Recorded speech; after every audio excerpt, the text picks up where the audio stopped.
Sometimes as humans, we make mistakes. I know, it's hard to believe, but it's true. Today I'd like to tell you a story about a mistake that was made over a century ago, but we still see the repercussions of it in our forests today. In 1910, a shipment of young trees, or seedlings, was imported into Western North American forests. What no one knew at the time was that these seedlings were infected with a fungus that was then passed on to our native white pines. This fungus causes a disease called white pine blister rust. You can see why it's called that from the photo on the left. Now, white pines can be some of the oldest living trees on Earth. They have large, nutritious seeds that are a food source for many animals, and they perform important ecosystem services such as retaining snowpack on the top of mountains where they grow. This can ultimately affect our drinking water supply. Some species of white pines have been considered for threatened or endangered species lists in part because of this fungus. Down in the Southwest, we have our own species of white pine, and it's aptly named southwestern white pine. Now, we want to maintain healthy populations of white pines on our landscapes. One way to do this is to increase the amount of young trees or regeneration in our forests, because this raises the probability that this species will be a component of our future forests.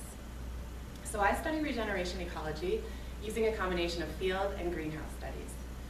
I've surveyed forests throughout Arizona and New Mexico with the goals of understanding where southwestern white pine regenerates, where it grows most robustly, how this disease has affected regeneration, and if there are any specific forest management treatments that might help stimulate this species on the landscape.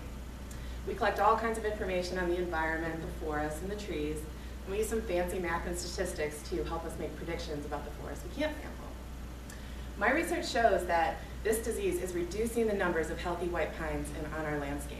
But there are specific forest management treatments that help open up the forest canopy, like the middle photo here, that create ideal conditions for healthy, disease-free white pine regeneration to thrive.